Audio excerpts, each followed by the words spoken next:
నీ మీద కక్ష సాధించుకోవాలని తను అనుకోవడం లేదో, నీతో కలిసి జీవించాలని తను పిల్లల వంక పెట్టుకొని ఇంట్లోకి అడుగు పెట్టింది. ఇప్పటికైనా నీ మనసులో ఉన్న వరలక్ష్మి మీద ఉన్న అపార్థాన్ని తొలగించుకొని తనతో దగ్గరవ్వరా. మీ ఇద్దరికీ వచ్చిన విడాకులను క్యాన్సిల్ చేయించి వీళ్ళిద్దరినీ కూడా నేను ఒకటి చేస్తాను అని అజయ్ అయితే అంటూ ఉంటాడు. రే, నీకు మందు ఎక్కువైందిరా, అందుకే అలా మాట్లాడుతున్నావు అని అంటూ ఉంటే, నాకు మందేమీ ఎక్కువ అవ్వలేదు. చూడు, నిజంగా వరలక్ష్మి చాలా మంచిది. నువ్వు తనని చిన్న చిన్న అపార్థాలు చేసుకొని అది పెద్ద అపార్థంలాగా దారితీస్తుంది. ఇప్పటికైనా నీ మనసులో ఉన్న మాటని బయటపెట్టు. పిల్లలు, వరలక్ష్మి, నువ్వు, నీ కుటుంబం ఎంతో సంతోషంగా ఉంటుంది అని అజయ్ చెప్తూ ఉంటాడు. అజయ్ మాటలకి చాలా ఆనందపడుతూ ఉంటాడు విష్ణు అయితే. అప్పుడే ఇక ధర అయితే వరలక్ష్మి విష్ణు పడుకునే గదిలో అయితే వాటర్ బాటిల్లో ట్యాబ్లెట్లు అయితే కలుపుతుంది. ట్యాబ్లెట్లు కలిపి ఇక రేపు ఉదయం కల్లే వరలక్ష్మి మూటాముళ్ళు సదురుకొని పారిపోతుంది అని ఇక చాలా ఆనందపడుతూ ఉంటుంది. అలా ఆనందపడుతూ వరలక్ష్మి ధరని అక్కడైతే గది దగ్గర అయితే చూసేస్తుంది. చూసిన తర్వాత విష్ణు గారి గది దగ్గర నువ్వేం చేస్తున్నావు అని అడుగుతూ ఉంటుంది. ఏమీ లేదు అని చెప్పి ఏదో ఒక మాటలు చెప్పి అక్కడి నుంచి తప్పించుకొని వెళ్ళిపోతుంది. ఇక వరలక్ష్మి నిద్రపోతూ ఉంటే విష్ణు డ్రింక్ చేసి లోపలికి వస్తాడు. వచ్చిన తర్వాత ఇక వరలక్ష్మిని చూస్తూ ఉండిపోతాడు. అసలు నువ్వు నా గదిలోకి నుంచి వెళ్ళిపో అని అంటూ ఉంటే, అవును మరి, మీ గదిలోకి రంభా ఊర్వశి వచ్చి మిమ్మల్ని ఎంటర్టైన్మెంట్ చేస్తారు అని వరలక్ష్మి అయితే, అసలు మందు తాగి ఎందుకు వస్తున్నారు గదికి? అలా మందు తాగి వస్తుంటే నాకు కంపరంగా ఉంది అని చెప్పి వరలక్ష్మి అంటూ ఉంటుంది. చూడు, మళ్ళీ నన్ను తాళ్లతో కట్టేయడం ఇలాంటి పనులేమీ చెయ్యకు, నేను బుద్ధిమంతుణ్ణే అని అంటూ ఉంటాడు విష్ణు. నేనేమో అలాంటి పనులు చెయ్యను అని వరలక్ష్మి అయితే అటువైపుకి తిరిగి పడుకుంటుంది. తర్వాత విష్ణు పడుకునేటప్పుడు బాటిల్లో వాటర్ అయితే తాగుతాడు. అదే బాటిల్లో ధర అయితే ట్యాబ్లెట్లు కలుపుతుందో ఆ బాటిల్లో వాటరే తాగుతాడు. అలా వాటర్ తాగిన కొంచెం సేపటికి తనకైతే నిద్ర పట్టదు. వరలక్ష్మియే గుర్తుకొస్తూ ఉంటుంది. పక్కనే ఉన్న వరలక్ష్మిని చూసి ఇక వరలక్ష్మి మీద చెయ్యి వేస్తాడు. ఇక వరలక్ష్మి స్పృహలోకి వచ్చి, ఏంటి మీరు ఏం చేస్తున్నారు, ఏంటి విష్ణు గారు అని అడుగుతూ ఉంటుంది. అప్పుడే విష్ణు అయితే, వరలక్ష్మి నువ్వేమీ అనుకోవద్దు, మళ్ళీ మన ఇద్దరం కలిసిపోదాము, భార్యాభర్తల్లాగా కలిసిందాము, ఒక్కటైపోదాము అని విష్ణు అయితే వరలక్ష్మి మీదకి వెళ్తూ ఉంటాడు. అప్పుడు ఇక వరలక్ష్మి అయితే, విష్ణు గారు మీకేమన్నా పిచ్చి పట్టిందా, అసలేంటి మీరు ఇలా ప్రవర్తిస్తున్నారు అని అంటూ వరలక్ష్మి అయితే విష్ణుని తను పక్కకి నెట్టేస్తూ ఉంటుంది. అయినా సరే ఆ ట్యాబ్లెట్ల వల్ల విష్ణు అయితే వరలక్ష్మి మీదకి కలబడి వెళ్తూనే ఉంటాడు. అప్పుడే వరలక్ష్మి అయితే విష్ణు చెంప పగలగొడుతుంది. ఇక విష్ణు చెంప పగలగొట్టేసరికి విష్ణు ఒక్కసారే షాక్ అయిపోతూ ఉంటాడు. ఉదయం అవుతుంది. ఉదయం అవ్వంగానే ఇక వరలక్ష్మి అయితే విష్ణు చేసిన పని పిల్లల ముందు చెప్పలేక, ఇలాంటి వాడితో నేను మాత్రం ఆ గదిలో ఉండలేను, నేను ఇప్పుడే పిల్లల్ని తీసుకొని వెళ్ళిపోతాను అని వరలక్ష్మి అంటూ ఉంటుంది.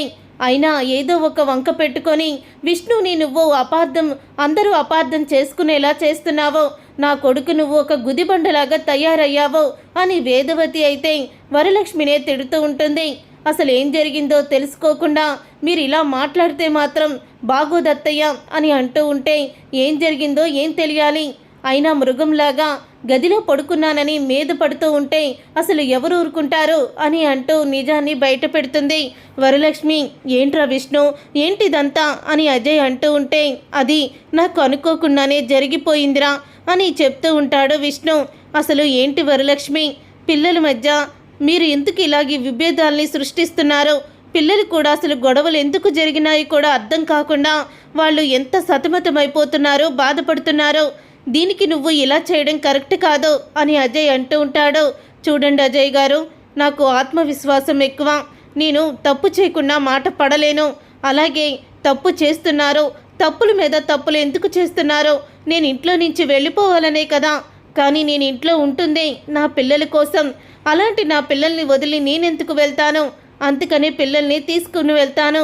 చూడండి వైష్ణవి, వెన్నెల, మీరిద్దరూ కూడా నాకు ప్రాణం. కానీ మీ నాన్న నాకు మిమ్మల్ని దూరం చేయాలని పదే పదే చూస్తూనే ఉన్నారు. ఈరోజు కూడా నేను ఇంట్లో నుంచి వెళ్ళిపోవడానికి కారణం మీ నాన్నే. మీ ముందు నన్ను క్షమాపణ అడిగి తరువాత నాకు టార్చర్ చూపిస్తున్నాడు అని అంటూ వరలక్ష్మి అయితే ఏడుస్తూ ఉంటుంది. అప్పుడే ఇక పిల్లలిద్దరూ కూడా మేం కూడా నీతో పాటే వచ్చేస్తామమ్మా అని బయలుదేరుతారు. అప్పుడే విష్ణు అయితే చాలా బాధపడుతూ ఉంటాడు. విష్ణు అలా బాధపడుతూ ఉండంగానే అప్పుడే ఇంకా సుధా అయితే ఎక్కడికి వెళ్తున్నావు వదినా అని అడుగుతూ ఉంటుంది. అది సుధా, వెళ్ళిపోదాం పదా, ఇక్కడ మనం ఉండకూడదు అని అంటూ ఉంటే, వదినా నువ్వెందుకు పదే పదే విష్ణు అన్నయ్యని అపార్థం చేసుకుంటున్నావు?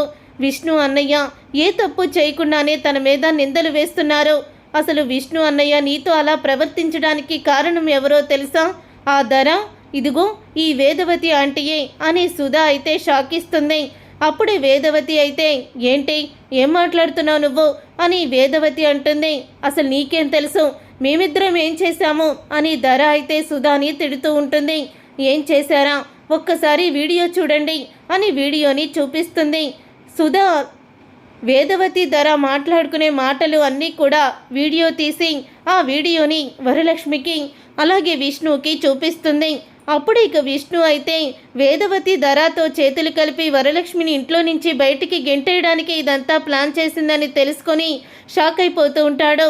ఎందుకమ్మా ఇలా చేశావో? ఇప్పుడు వరలక్ష్మి పిల్లల్ని తీసుకొని ఇంట్లో నుంచి వెళ్ళిపోతుంది. పిల్లలు లేకపోతే నేను బ్రతకనని నీకు తెలుసు కదా. అయినా ఈ ధర ఎలాంటి మనిషో, వరలక్ష్మి మీద వాళ్ళమ్మ విషప్రయోగం చేసి చంపాలని చూసినప్పుడు నీకు తెలియలేదా? ఆ రోజు వాళ్ళమ్మ మీద తను నింద నెట్టేసింది అంతే, ఆ పని తనే చేసుంటుంది. అలాంటి ధరాని మళ్ళీ ఇప్పుడు అడ్డం పెట్టుకొని వరలక్ష్మిని ఇంట్లో నుంచి బయటికి గెంటేయడం మాత్రం చాలా పెద్ద తప్పు చేస్తున్నావమ్మా అని అంటూ ఉంటాడు విష్ణు అయితే. అలా విష్ణు అంటూ ఉంటే అప్పుడే వేదవతి అయితే, మరేం చేయండిరా, నన్ను చంపాలనుకొని చూసింది ఈ వరలక్ష్మి. అలాంటి వరలక్ష్మి నా కళ్ళ ముందు తిరుగుతూ ఉంటే మళ్ళీ ఇంట్లో ఎవరి ప్రాణాలకి ముప్పు అవుతుందా అని భయంతో ఇలా చేశాను, అంతే తప్ప నీ మనసును బాధ పెట్టాలని కాదు అని అంటూ ఉంటాడు వేదవతి అయితే. అప్పుడే వరలక్ష్మి అయితే, చూడండి విష్ణు గారు, పిల్లలు కావాల్సుంటే నాతో పాటు మీరు కూడా రండి, నేనేమీ బాధపడను. ఇలాంటి వాళ్ళ మధ్యన నా పిల్లలు పెరగడానికి వీల్లేదు. ఈరోజు నన్ను మిమ్మల్ని విడదీశారు, రేపటి రోజున పిల్లల్ని మిమ్మల్ని కూడా విడదీస్తారు. ఆస్తి మొత్తం మాకే దక్కాలి, నాకు పుట్టే పిల్లలకే దక్కాలని ధర పిల్లల్ని ఏదైనా చెయ్యొచ్చు అని అంటూ ఉంటుంది వరలక్ష్మి. నా మాట విని మీరు కూడా నాతో పాటు వస్తే నాకు సంతోషమే, తర్వాత మీ ఇష్టం. అసలు సెక్యూరిటీ లేని ఈ ఇంట్లో నా పిల్లల్ని నేను పెట్టలేను. రేపటి రోజున నా కడుపున పుట్టారని అప్పటికప్పుడు మీ అమ్మగారి మనసు మార్చేసి తను మొత్తం కూడా ఆస్తిని కొట్టేయగలదు అని అంటూ ఉంటుంది వరలక్ష్మి అయితే. వరలక్ష్మి మాటలకి విష్ణు కూడా చాలా షాక్ అయిపోతూ, నువ్వు చెప్పింది నిజమే, నేను కూడా పిల్లలతో పాటు వచ్చేస్తాను, ఈ ఇంట్లో వాళ్ళ గురించి నేను ఇంకా ఆలోచించడం మానేస్తాను అని విష్ణు అయితే ఊహించని నిర్ణయం తీసుకుంటాడు. అది విని వేదవతి అయితే షాక్ అయిపోతూ ఉంటుంది. చూసారుగా ఫ్రెండ్స్, రాబోయే కథలో ఖచ్చితంగా ఇలాగే జరగబోతుంది. మరి ఇలాగే జరగాలని మీరైతే కోరుకుంటున్నారా? అయితే వీడియోని తప్పకుండా లైక్ చేసి ఛానల్ని సబ్స్క్రైబ్ చేసుకోండి. వంటలక్క సీరియల్ అప్కమింగ్ ఎపిసోడ్స్ని టీవీలో కన్నా ముందుగా చూడాలనుకుంటే ఛానల్ని సబ్స్క్రైబ్ చేసుకొని పక్కనే ఉన్న గంట సింబల్పై ఆల్ అని నొక్కడం మాత్రం మర్చిపోకండి. అప్పుడే మేము పెట్టే ప్రతి వీడియో కూడా మీరు మిస్ కాకుండా నోటిఫికేషన్ ద్వారా మీరు చూడవచ్చు.